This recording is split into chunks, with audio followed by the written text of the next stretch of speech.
करवा चौथ है। करवा चौथ की कथा शुरू करते हैं। प्लीज़ मेरे चैनल को सपोर्ट कीजिएगा, लाइक एंड कमेंट भी कीजिएगा। करवा कथा है, आइए पढ़ते हैं करवा चौथ की कहानी। बहुत समय पहले की बात है। एक साहूकार के 7 बेटे और उनकी एक बहन करवा थी। सभी सातों भाई अपनी बहन से बहुत प्यार करते थे, यहाँ तक कि वो पहले उसे खाना खिलाते, बाद में सवे खाते थे। एक बार उनकी बहन ससुराल से मायके आई हुई थी। शाम को भाई जब अपना व्यापार व्यवसाय बंद कर घर आए तो देखा उनकी बहन बहुत व्याकुल थी।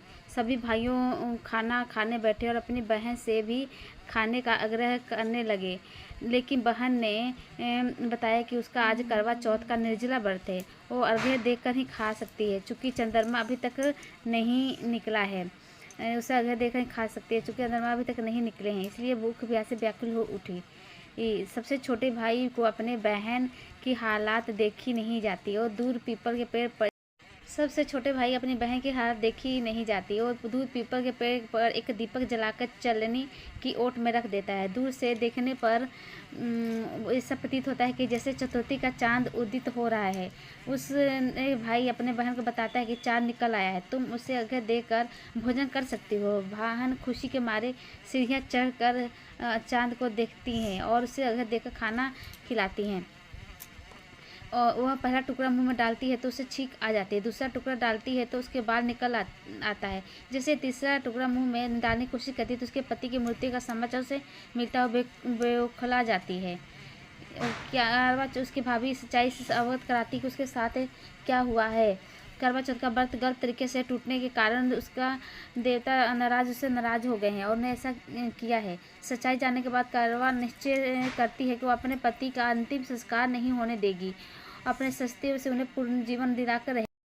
वह पूरे 1 साल तक अपने पति के शव के पास बैठी रहती है, उसका देखभाल करती है, उसके ऊपर उगने वाले सुई नुमा घास को एकत्रित करती रहती है। 1 साल बाद फिर करवा चौथ का दिन आता है और उसकी सभी भाभियाँ करवा का चौथ व्रत रखती हैं। तभी भाई बहन उसे आशीर्वाद लेने आती हैं तो वह प्रत्येक भाभी से यम सुई ले लो, प्रिय सुई दे दो, मुझे भी अपने जैसे सुहागिन बना दो, ऐसा स्वर करती है। लेकिन हर बार भाभी उसे अगले भाभी से आग्रह करने का चली जाती है। इस प्रकार जब 6ठे नंबर की भाभी आती है तो करवा उससे ये बात दोहराती है। भाभी उसे बताती है कि चूँकि सबसे छोटे भाई की वजह से उसका व्रत टूटा था और उसकी पत्नी भी में ही शक्ति है, वो तुम्हारे पति को दोबारा जीवित कर सकती है, इसलिए जब आए तो उसे पकड़ लेना और तब तक तुम्हारे पति की जिंदा ना कर दे, उसे नहीं छोड़ना है, ऐसा कहकर चली जाती है।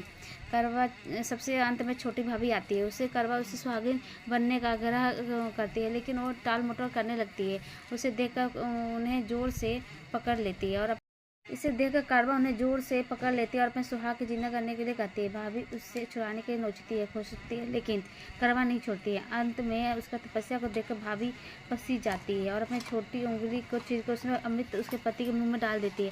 करवा के पति श्री गणेश कहता हुआ उठ बैठता है। इस प्रकार प्रभु कृपा से उसकी छोटी भाभी के माध्यम से करवा को अपने सुहागा वापस मिल जाता है। श्री गणेश माँ गौरी जिस प्रकार करवा को सुहागन का वरदान अब से मिला है, वैसे ही सुहागिनों को मिले। इस तरह करवा चौथ का व्रत करने से पति की उम्र लंबी होती है और ये व्रत बहुत ही अच्छा है, आपको करना चाहिए सभी औरतों को।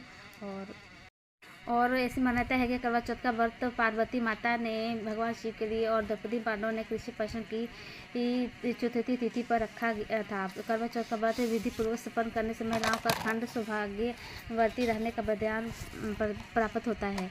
करवा माता से सुहागिन के सदैव रक्षा अपने आशीर्वाद देती है, इसलिए करवा चौथ प्रत्येक सुहागिन को करना चाहिए।